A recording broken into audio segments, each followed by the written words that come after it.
Lie on your back. It's usually the way we begin. Not always, but yes, today.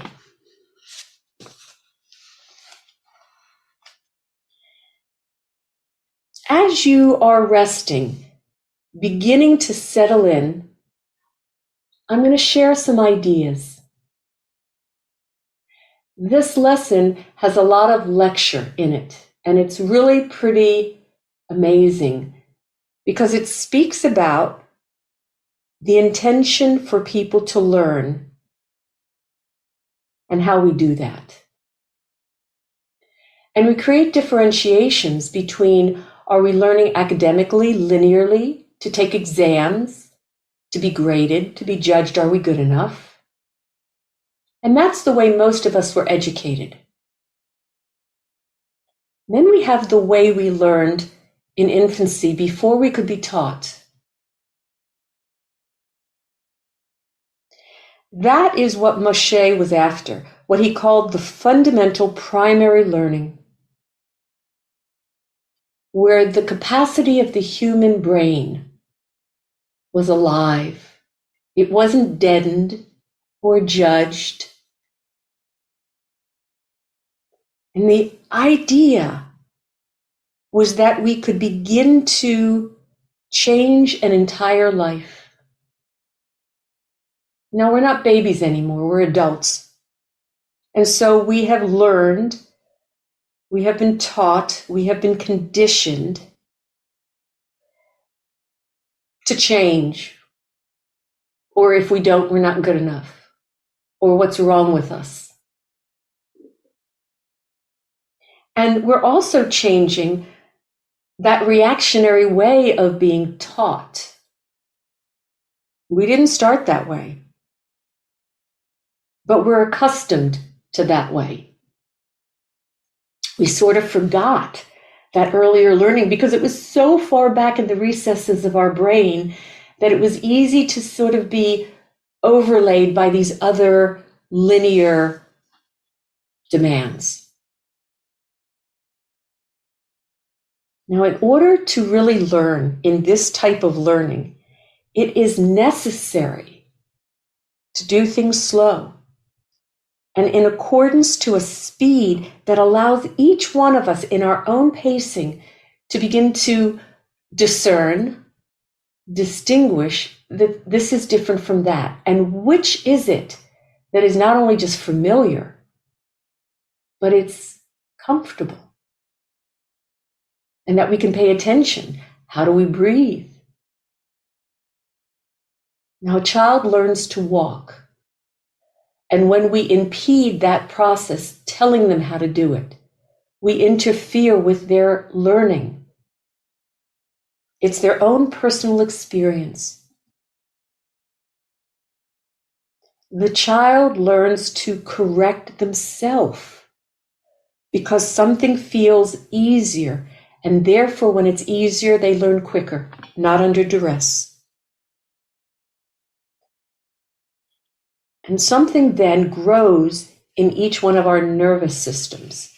We can look at the science of it and call the dendrites, the synaptic bridges. It's a pathway.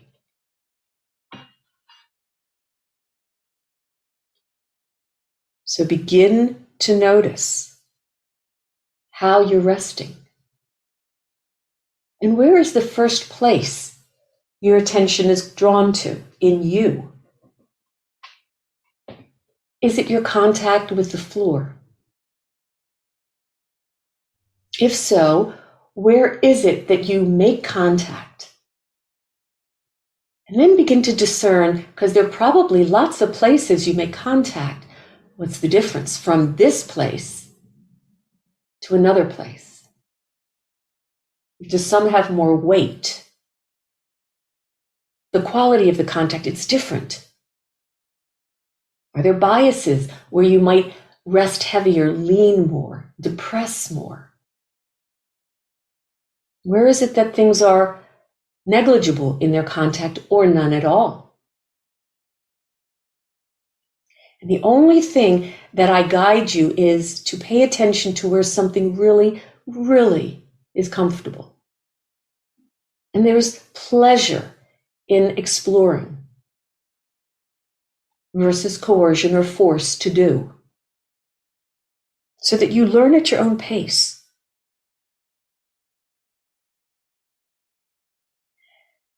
You're paying attention to the manner of how your body is resting. Is it resting? Or is there work? And if there's work, please honor what you might do to support or shift, that it becomes nicer.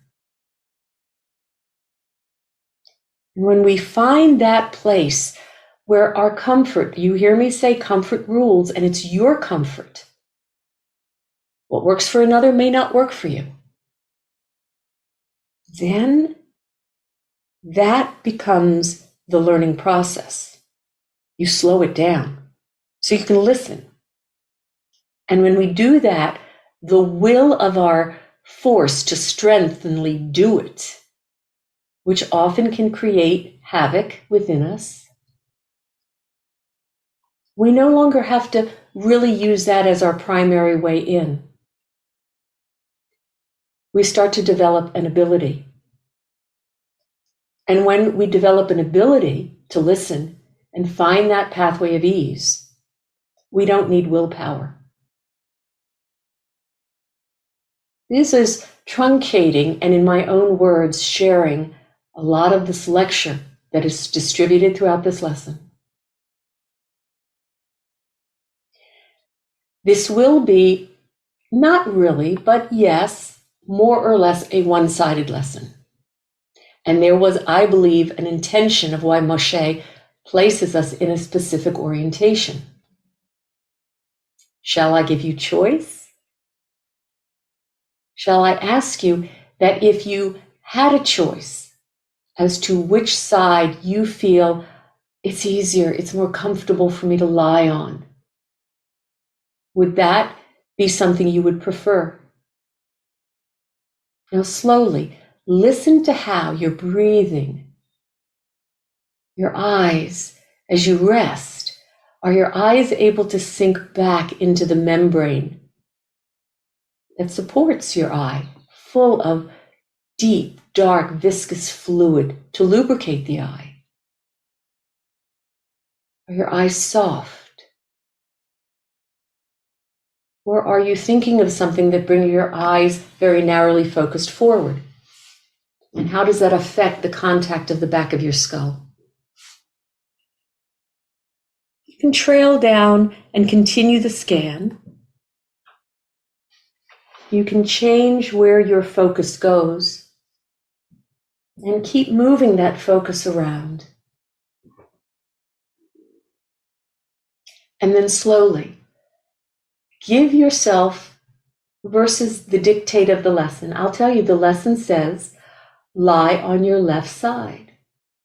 But if for any reason you are going, I want to be on my right, then please do so. I will teach accordance to you, not just the dictate of the lesson. But I do believe there's a reason why Moshe says the left side. And if you're comfortable on the left side, lie on your left side. But if there's anything that says, then honor your right. And when you come to your side, find what you do to make yourself comfortable.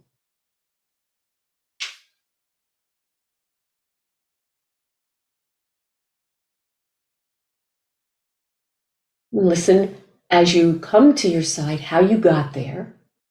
How do you support yourself? And remember, a lesson is about movement. So be willing to not always be told exactly what to do. But notice, how did you organize yourself? Where is the bottom arm? Where is the top arm? How are your legs organized? And you can do a little scan here.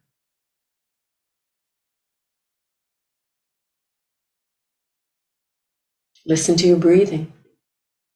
And can you feel that gravity is a friend, has taken the weight of you, unless you're working harder than you need, maybe for a good reason, and allowing the side you're relying on to lean, hug more into the floor. Listen to the disposition of the ribs on the floor side compared to the ribs on the top side. Listen to the relationship. I often speak of the three spheres: your pelvic bowl, your rib basket, and your head. And how your spine interconnects all three. And believe it or not, all of those limbs are innervated from your spine. Whether it's the central nervous system that runs through the vertebral canal, or it's the peripheral nerves that come out of the sides of the vertebral canal. Everything is connected. Now, very slowly, easy. Right now, it's a small movement to begin to glide your top hip and knee a little forward and a little back. Just easy. Listen to how you breathe, familiar. And how are you moving? Are you constraining areas from moving? Are you allowing? Is it rolling, an easy sense of rolling? What is your pacing to listen? Or is it sequential? Rolling would be a little bit more simultaneous as one. Sequential would have a different timing of each of those spheres. And you get to choose, because you have options, that I might choose to do it sequential, which would have a little bit of differentiation. The timing is a little different. Or the rolling, simultaneous. Listen to how you breathe. And can you pay attention to you on the floor? There's the ceiling side, but you are moving. And can you feel your skeleton in relationship to the floor so that you always know where you are? Whether you've rolled a little forward or you've rolled a little back. And then pause on your side. Now, gently, slowly, begin to take your top bent knee and listen to the trajectory you will choose if the intention is to glide and slide that entire bent top leg forward. And does it go a little above, up, so that you could let that top bent leg rest on the floor in front of the bottom bent leg?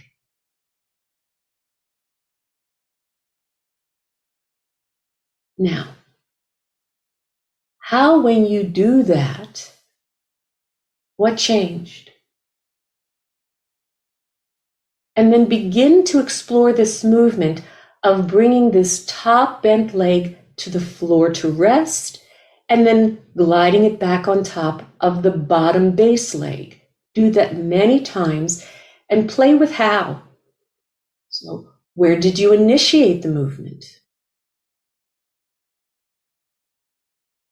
Was it a simultaneous rolling?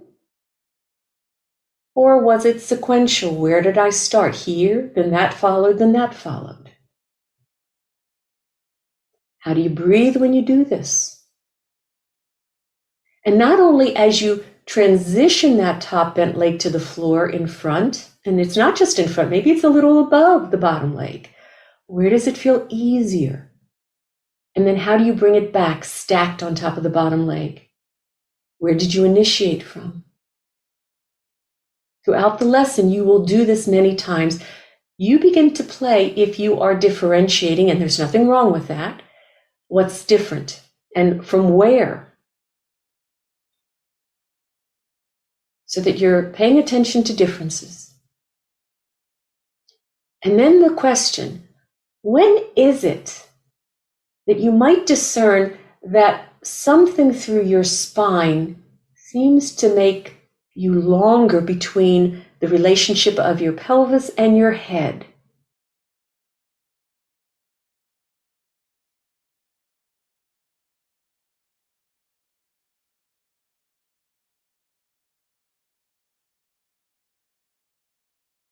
Where do your eyes go?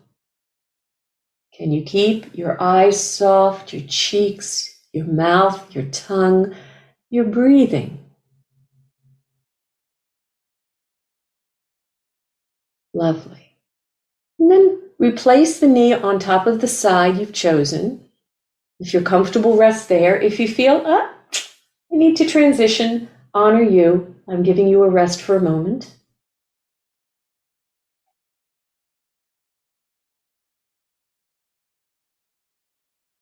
Always listen to contact in whatever orientation you're in. Your breathing. All of those things I direct you to and more. What do you notice that directs your attention there? And return to that original side.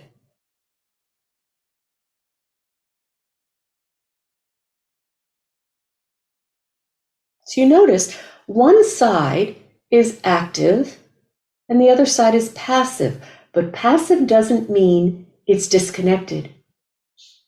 It just means it's not initiating. Maybe it could.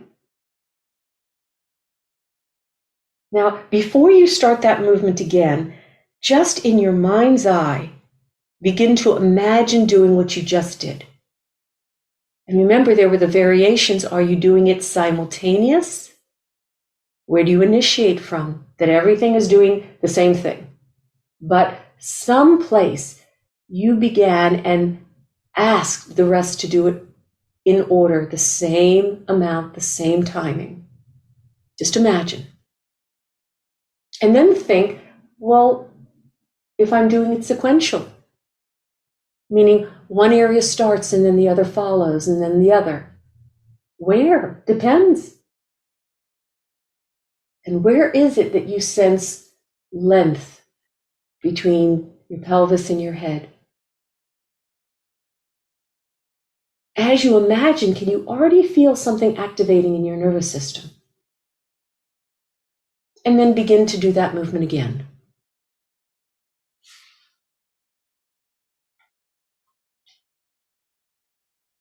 And then when you bring your knee back, resting on your bottom leg, begin to explore a little bit of that backward movement of not only gliding the top hip and knee forward, but gliding the top hip and knee a little back.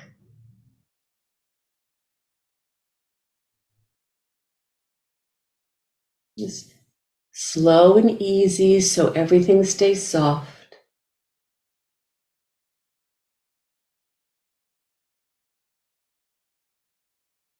Make it pleasant, because it's your learning. And then rest on your side with the legs stacked. Now this time, begin to take the top foot back behind you. There are a couple of ways you could do it. But eventually what you're going to do is, as you are sliding that top foot, the inside edge of the foot comes off of the bottom foot. It wants to find the floor. Slide it back. And where else do you want to slide it? So that you could bring that top foot to transition to stand on the floor, and that top knee would go into the vertical towards the ceiling. And by all means, find where that top foot, when it does go back behind and transition to stand, it's in a good weight-bearing standing position. So it's movement. Be willing to move the foot into a better standing place, and then come back. And begin to discern, am I doing it sequential and portions of me don't reorganize, reorient in space? Or I'm doing a full rolling, but I'm still biased to the side I chose to lie on. Listen to what your head, your rib basket, and your pelvis are doing while the bottom side is still feeling the contact of the floor. Maybe it's transitioned a little bit. Maybe the bottom shoulder blade starts to come into your awareness.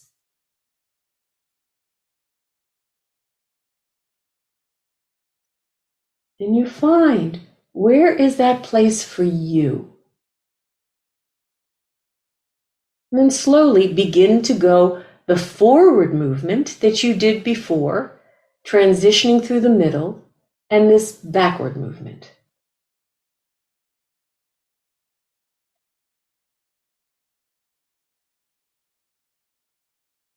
We go slow enough so that we can learn through feeling. We learn to feel instead of the only time we feel ourselves is through pain. Because prior to that, we distanced ourselves from feeling ourselves.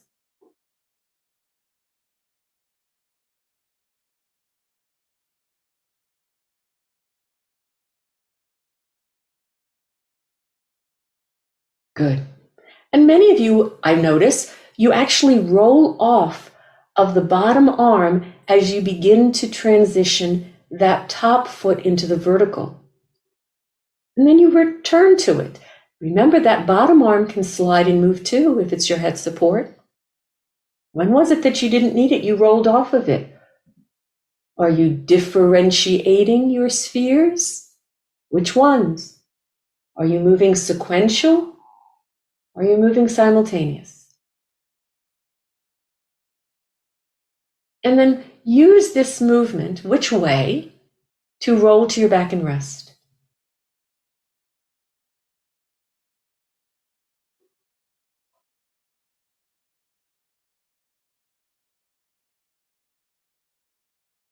We're asking each one of us, now adults, not babies, to begin to learn anew, to distinguish that you will be responsible for your learning. And you will be able to design and improve yourself from some of the faulty things that we developed because maybe we had an accident, maybe we were taught this is the way you do it. And we gave up listening to our own autonomy because they were the authority. They told me they know best. Just notice if something has already changed, shifted in your contact. And roll back to your same side.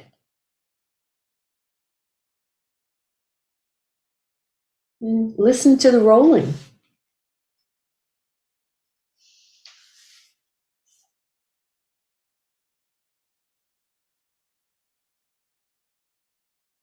Now, take your top arm and bring it towards the ceiling. So you have a long arm towards the ceiling, and you just notice what you're doing with your bottom arm. And now begin to make these two movements, the going forward with the top leg on the floor in front of the bottom, and you can allow or not that arm, the top arm towards the ceiling to move. And then transition through the neutral and begin to take the top leg back behind you to come stand in the vertical.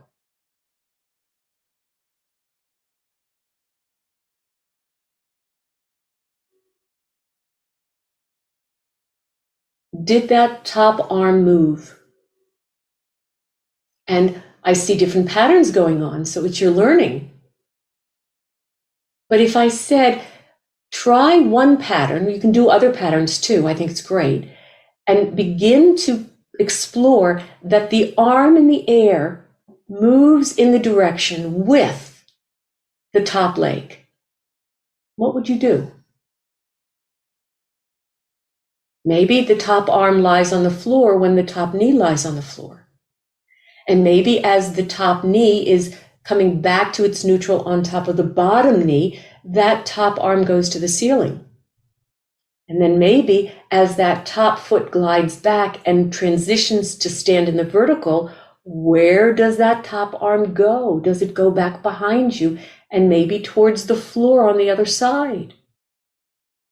Like a limb of a willow tree that the breeze is blowing this way or that way.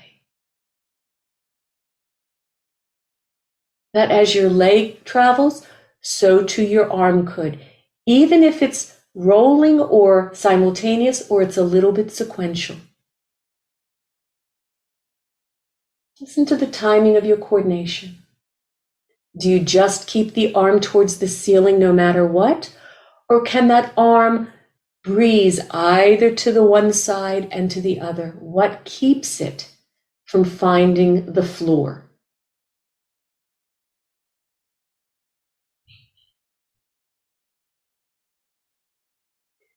And then you could play with the differentiation, where you take your upper torso in one direction and you're taking the bottom torso leg in the opposite direction.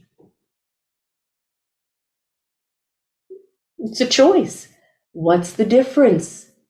As long as you go where it feels pleasant, easy, non-coercive, because you are in charge of your learning. And instead of estranging yourself from you, you are listening. And then find your way to your back and rest again.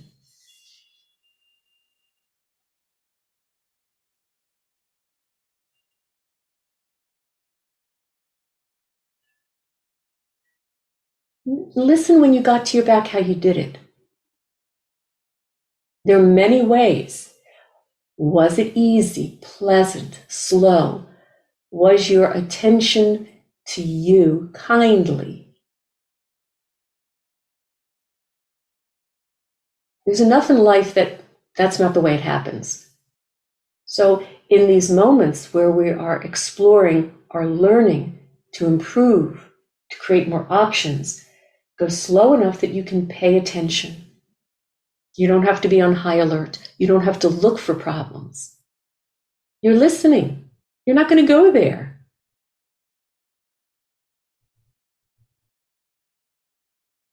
Listen to your breathing. Listen to how is the floor now supporting you differently? Are you feeling that you can give yourself over to the floor? And organize yourself to come back into the position on the original side.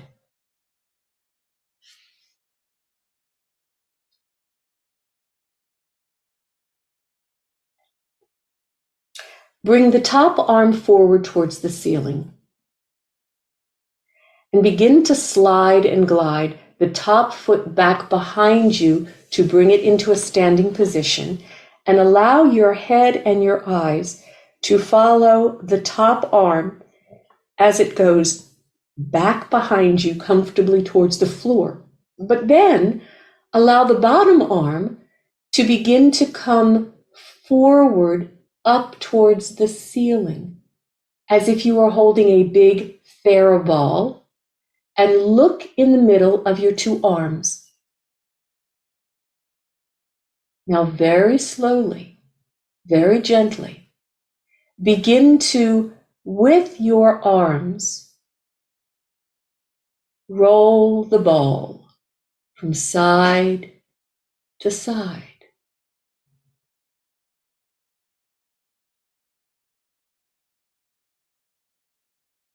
When you roll the ball to your original side, did you keep the foot standing?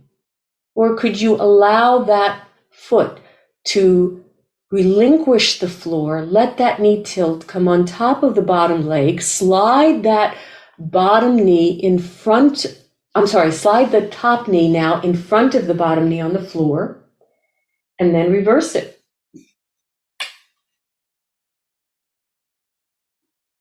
When does the bottom arm lift, holding that ball?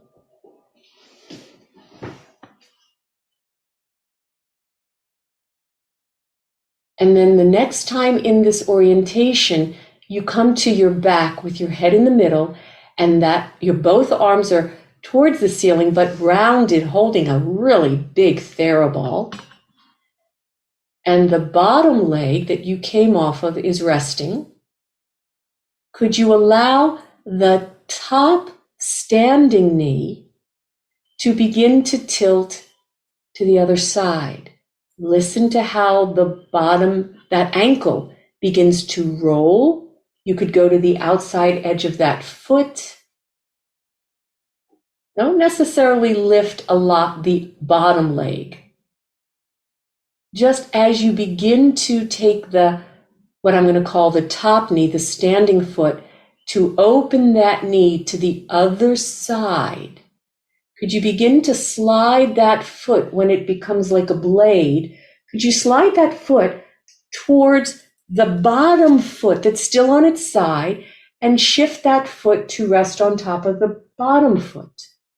So both knees are out to the side. But maybe they're not soles of the feet together. They are, one foot is resting on top of the bottom foot. One edge of the foot. There you go. And feel that you have created a spread. So both knees are now out to the side.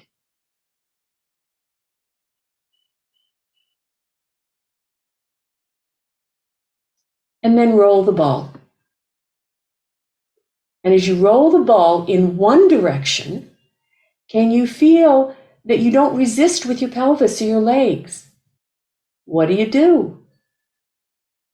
Are you creating a twist? Could you feel how the foot, the top foot that is housed on the bottom foot, begins to stand on the bottom foot? That knee could fall gently to close, to which side, and slide on the floor as we started. And then as you roll back to your back, that top foot slides back on top of the bottom foot. Then it slides off as the ball is going towards the ceiling, and then further over to the side. And then you sweep that foot, the knee that opened to the other side, to come closer to rest and be housed on the bottom foot. Are you expanding the spreading between your legs? And you roll a little this way, a little that way.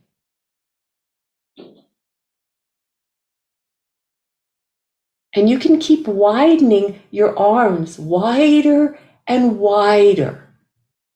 You're not only expanding the spread between your knees, also between your arms.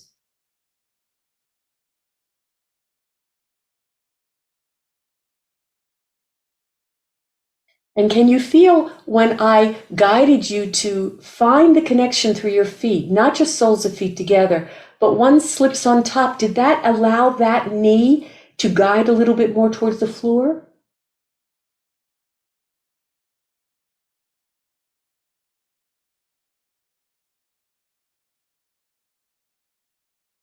And might you be able to allow the shift of movement?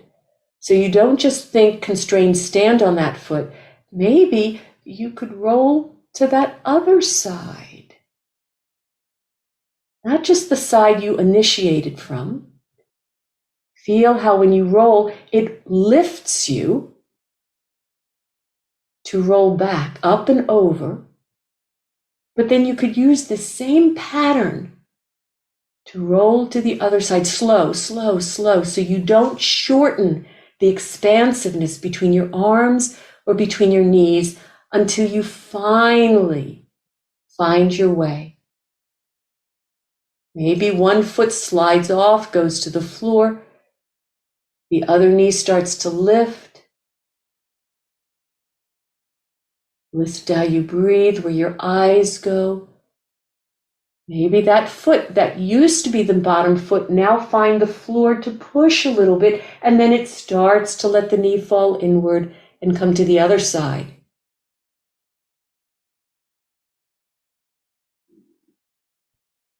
And then come to your back and rest.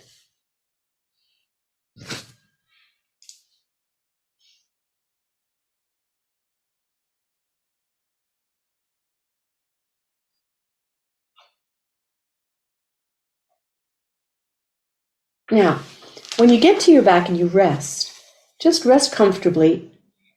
And as long as it's comfortable and easy enough, could you bring your arms out to the floor 90 degrees with your torso?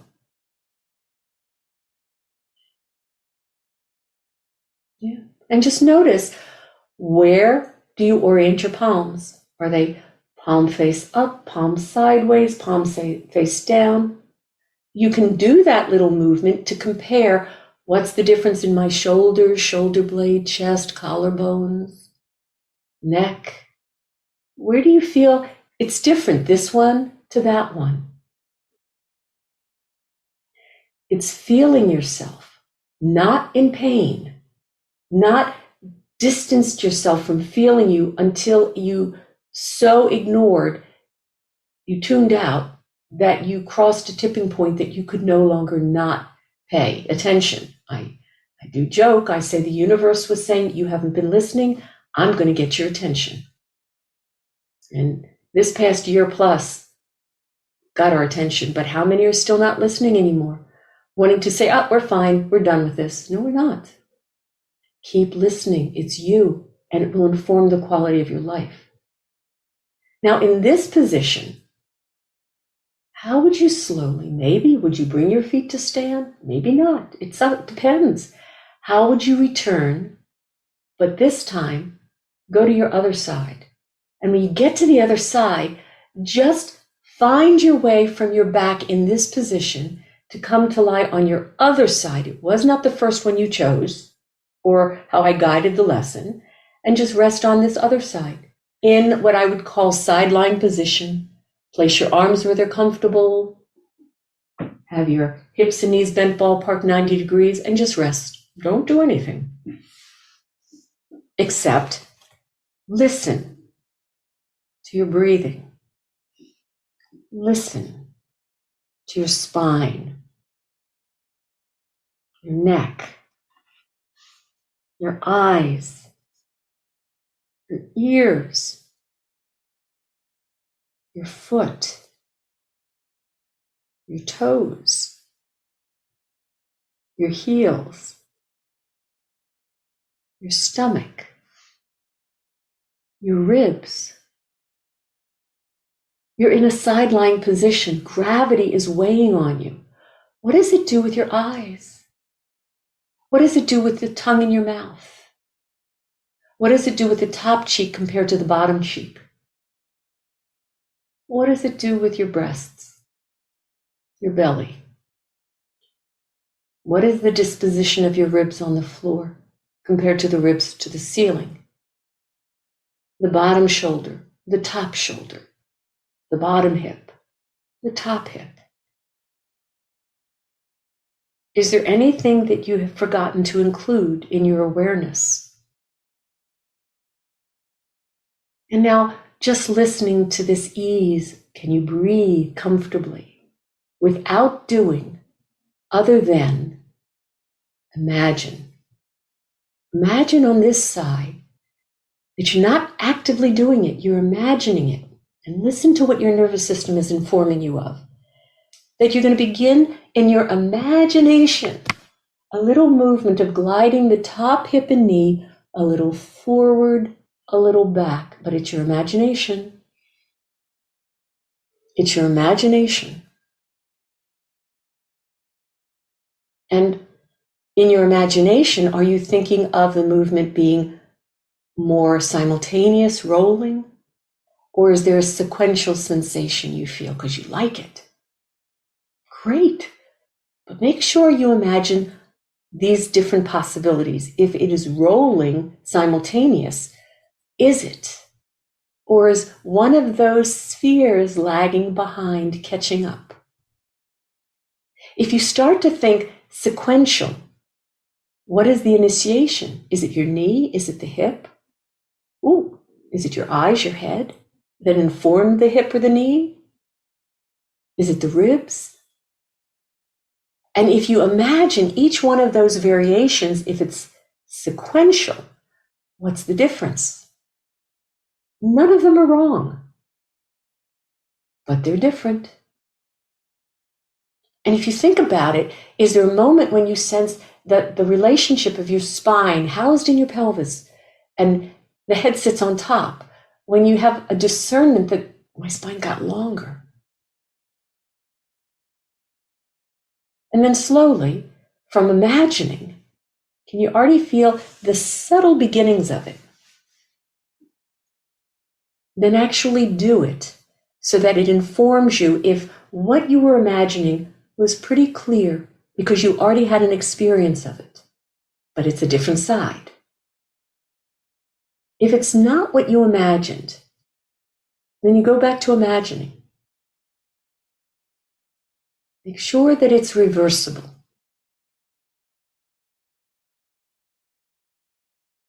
And listen to how. And be willing to play with the different variations. Because each one of those variations, a variation on a theme, is informative. And you are in control of maintaining a sense of ease and quality, that it is feeling fluid and, what is it saying, aesthetically pleasing to you.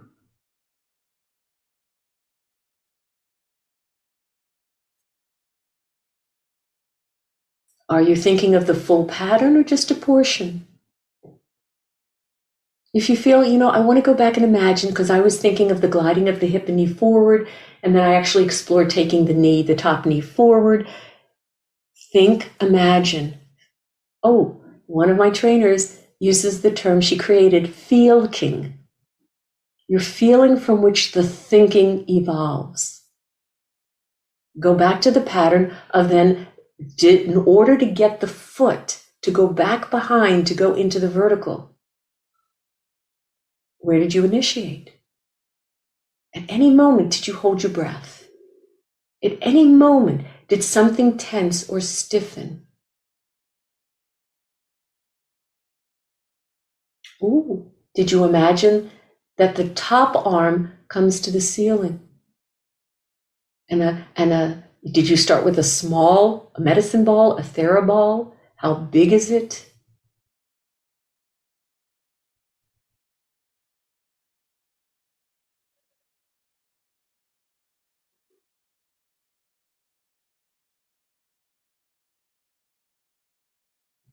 Where did your eyes go? Where did your head go?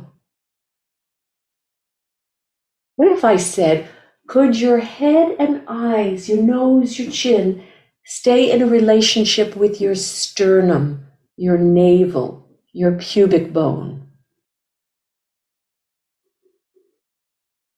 Your arms can go as far as they want. Your knees can go as far as they want in spreading. When the knees start to spread, does one foot want to find the other foot to sort of hang on? And why not just the soles of the feet together, but one outside edge of the foot on the bottom foot? Does that create a lever that the knee, the weight of the knee, goes a little bit more to the floor? Widening the spread, expanding the spreading, not only of the knees, your belly, your chest, your arms. What about your mouth? Is there something that when you think about makes you so happy that a smile happens? I only smile with my mouth closed? Or maybe it's so luxurious you start to want to yawn.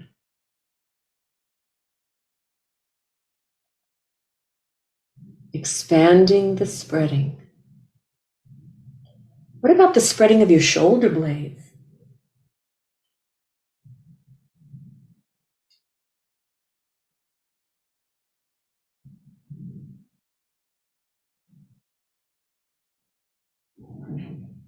And then the next time you make it to your back, let go of everything and just rest on your back.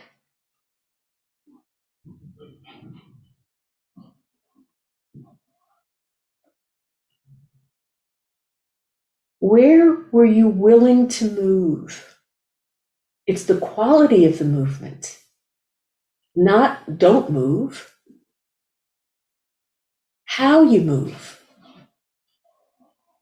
Was there an internal communication, conversation you were having through listening, through feeling, through sensing you and honoring you?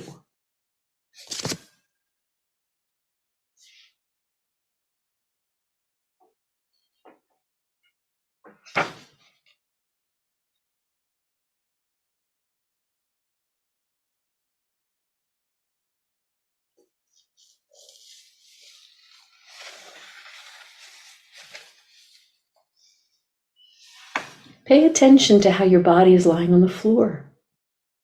And is it lying differently? One side compared to the other? And what about, can you begin to become a bit more clear? There's clarity of the differences between the sides. It's really important to learn this.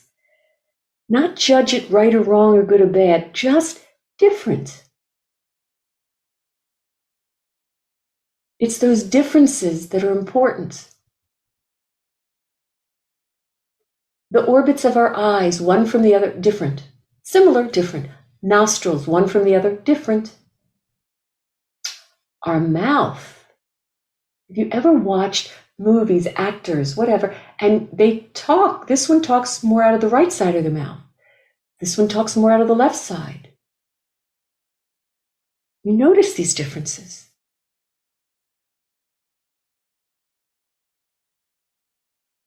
Now, just slowly, lying on your back, don't try to do anything with effort, just ease. If I said your legs are long, try gently, just easy. A tiny micro movement. I speak in inches and feet because I'm American. I don't really know meters. But many of the other countries that speak of meters, millimeters, that's teeny. Could you lift the long left leg a little bit? Yeah. And when you did it, did you just think of lifting or did you think of lengthening to lift? That's it. Where is it easier? And if it lifted, that left leg lifted a little bit, how did you breathe? And if that lifted, where did something else throughout you lean or depress? And then you can try the right one. Pay attention to the differences in what you feel. Then you're lying on your back, let the legs rest, and just light and easy lift your left arm. And where did you choose to lift it? How much? Just a little. What was the trajectory of the arm? How did you breathe? Did something change in that shoulder blade? Compare it with the right one. Did your head and eyes turn even again, a millimeter in the direction of the arm that lifted, even if your eyes are closed? Was there a distinction that something in your head, your eyes, favored the arm you were lifting, or were you tuned out?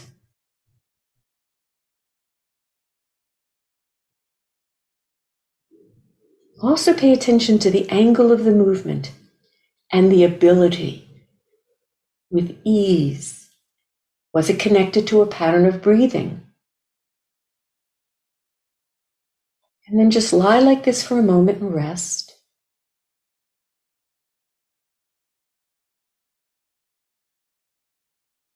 Can you sense and feel your right eye?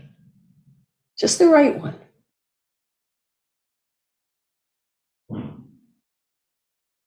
And when you do that, what shifted? And then can you do the same, sense and feel your left eye? How do you feel an eye? Well, we feel it when we've got something stuck in it, or our eyes are tired. But how do you feel to feel without there being a problem? What about your right cheek?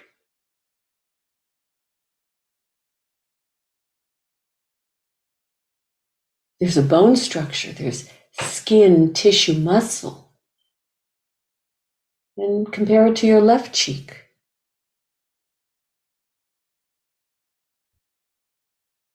What do your cheeks have to do with a smile?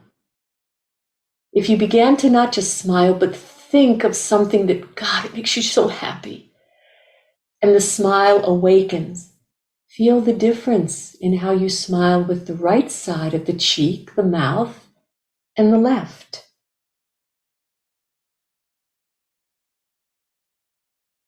Does one side of your mouth feel a little bit more ironed out and the other side a little bit more wrinkled or crinkled?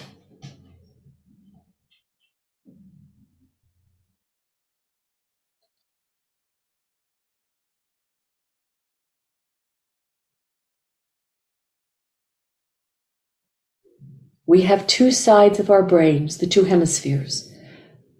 Most, not everybody, most have the great divide. It's called the corpus callosum in our brain. I often refer to our spine as the great divide and my sacrum as the great divide between the right and the left. And they transition information. And they complete a person. Both sides are necessary.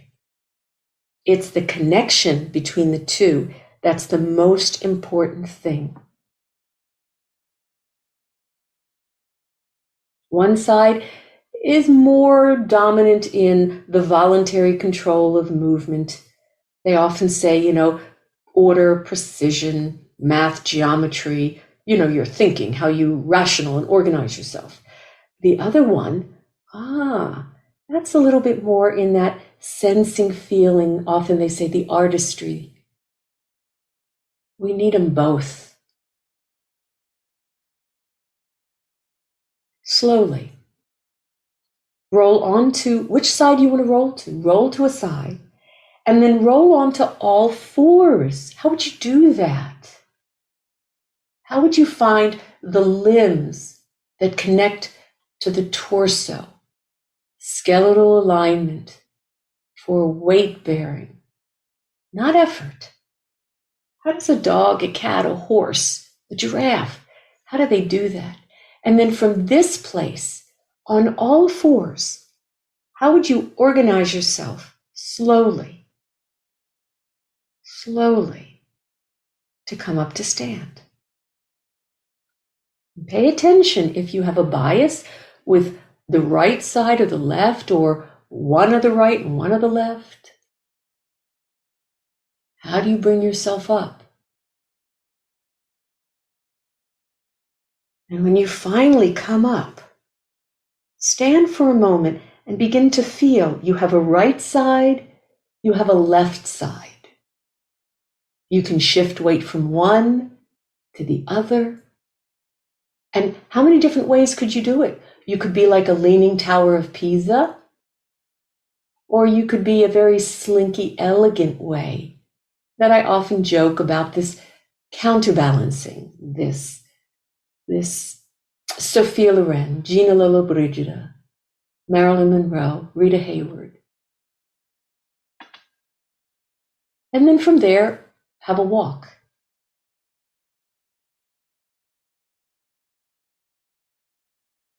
Maybe one foot, one shoulder has a different disposition.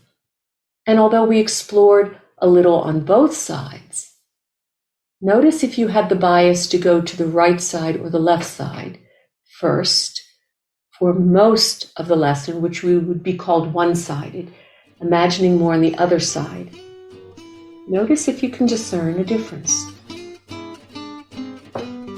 And is it a difference that makes a difference?